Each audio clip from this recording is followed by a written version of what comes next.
di surat Hud ayat 84. Wa ila madyana akhahum syu'aiba qala ya qaumi ibudullaha ma lakum min ilahin ghairuh wa la tanqusul mikyala wal mizana inni arakum bi khairin wa inni akhafu alaikum adaba yaumin muhit.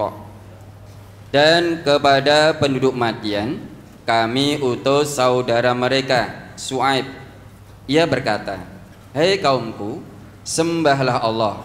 Sekali-kali tiada Tuhan bagimu selain Dia. Dan janganlah kamu kurangi takaran dan timbangan. Sesungguhnya aku melihat kamu dalam keadaan yang baik atau mampu.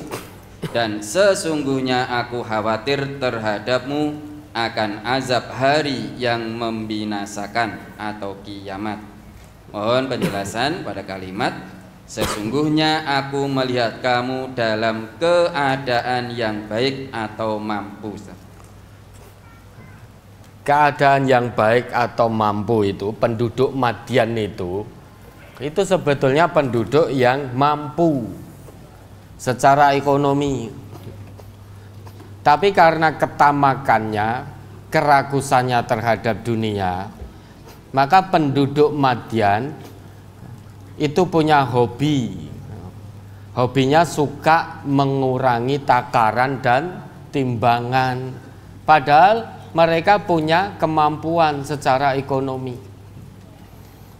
Tapi karena terlampau rakus terhadap dunia, terlampau tamak terhadap dunia, ingin mendapatkan keuntungan dunia yang berlipat-lipat, maka cara yang haram pun mereka tempuh dengan cara mengurangi takaran dan timbangan. Jadi penduduk Madyan itu punya dua timbangan. Yang satu timbangan untuk menjual, satu lagi timbangan untuk membeli. Dua timbangan ini sudah didesain sedemikian rupa, sudah direkayasa.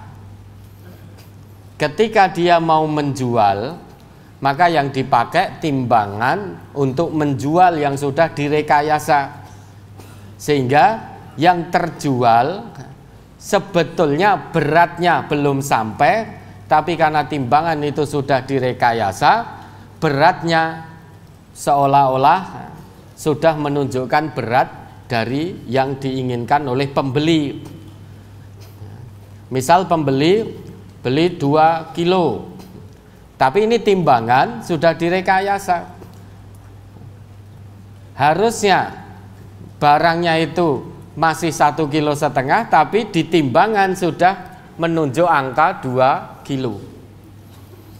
Tapi ketika penduduk Madyan itu mau membeli, dia pakai timbangan yang satu lagi yang juga sudah direkayasa. Harusnya barang yang sudah dia beli itu sudah sesuai takaran dan timbangannya, tetapi angka yang ditunjukkan oleh timbangan itu masih kurang. Padahal Nabi Syuaib itu melihat, karena Nabi Syuaib juga dari ahli Madyan, dari penduduk Madyan, saudara kaum Madyan Nabi Syuaib itu. Jadi tahu persis keadaan ekonomi masyarakat Madyan itu, tahu persis. Inni arakum bi khair, aku melihat kamu itu baik, mampu. Kenapa kok kamu harus mengurangi takaran, harus mengurangi timbangan? Itu bentuk kekafiran masyarakat Madyan. Maka Nabi Syuaib diutus oleh Allah untuk membetulkan perilaku menyimpang dari kaum Madyan ini. Wala tangkusul mikyala wal mizan, jangan kamu kurangi lagi takaran maupun timbangan. Al mikyal yarji' ilal hajm, yang namanya mikyal itu menunjuk pada takaran, ukuran. Tetapi al-mizan itu menunjuk pada berat. Maka ada takaran, ada timbangan.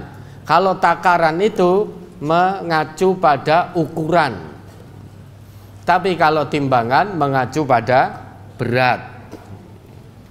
Nah, baik takaran maupun berat dari timbangan itu selalu dikurangi oleh masyarakat Madian.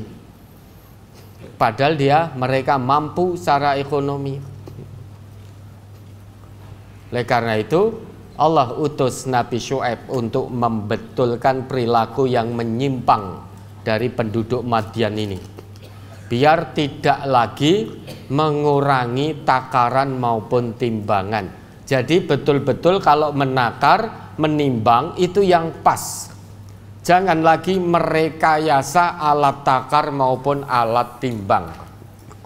Jadi kalau beli 2 kilo, ya berikan 2 kilo. Kalau menjual 2 kilo, ya berikan. Jual 2 kilo persis, jangan direkayasa timbangannya.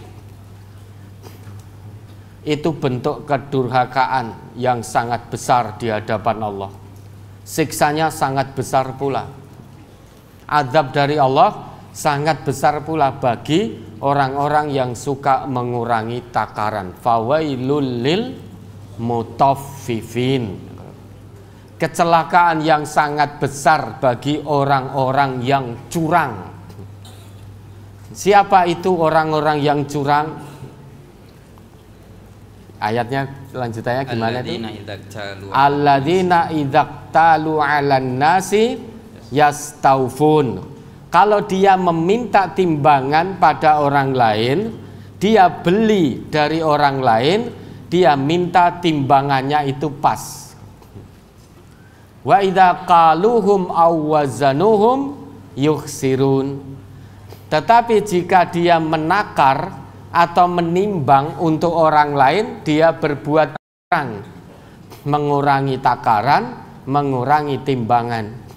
Orang-orang seperti ini wailun, diancam oleh Allah dengan kecelakaan yang sangat besar, kebinasaan yang sangat besar. Untung besar, tapi kebinasaan di hadapan Allah juga sangat besar, dunia dan akhirat itu. Padahal Allah sudah ngendika baqiyatullah khairul lakum. Kalau tidak salah ayatnya begitu, saya lupa ya. Keuntungan dari Allah itu lebih baik bagimu. Coba kalau bisa dicari ayatnya itu ya. Baqiyatullah khairul lakum ya. Keuntungan dari Allah itu lebih baik bagimu. Meski untungmu sedikit, tapi itu dicari dengan cara yang halal dan thayyib, itu lebih baik bagimu di sisi Allah. Berkah di sisi Allah. Surat apa itu? Hud ayat 86. Hud ayat 86. Ya, 86. Mari coba. Saya baca dari 85, Ustaz. Wa ya qaumi auful mikyala wal mizana bil qisti wa la tabkhasun nasa asya'ahum wa la ta'saw fil ardi mufsidin baqiyatullahi khairul lakum in kuntum mu'minin wa ma ana 'alaikum bihafid. Dan Syuaib berkata, hai kaumku, cukupkanlah takaran dan timbangan dengan adil, dan janganlah kamu merugikan manusia terhadap hak-hak mereka, dan janganlah kamu membuat kejahatan di muka bumi dengan membuat kerusakan. Sisa atau keuntungan dari Allah adalah lebih baik bagimu jika kamu orang-orang yang beriman, dan aku bukanlah seorang penjaga atas dirimu. Ada notnya tidak itu? Catatan kakinya, yang dimaksud dengan sisa keuntungan dari Allah ialah keuntungan yang halal dalam perdagangan sesudah mencukupkan takaran dan timbangan. Baqiyatullah, keuntungan dari Allah, meski itu sedikit, namun keuntungan itu didapat dari cara yang halal, dari mencukupkan takaran dan timbangan, itu khairul lakum, lebih baik bagimu daripada keuntungan yang sangat besar, tapi keuntungan yang besar itu kamu dapatkan dengan cara merusak, dengan cara haram, mengurangi takaran, mengurangi timbangan. Menurut Allah, mengurangi takaran, mengurangi timbangan, tidak jujur dalam jual beli, itu satu kejahatan, itu bentuk kerusakan di muka bumi. Maka janganlah kalian jadi orang-orang perusak, jangan jadi orang yang merusak di atas muka bumi ini. Kalau menurut Allah, mengurangi takaran dan timbangan, tidak jujur dalam jual beli, itu ternyata disebut oleh Allah sebagai perusak. Hanya ingin mendapatkan keuntungan besar, tapi dengan cara menjadi perusak, merusak takaran, merusak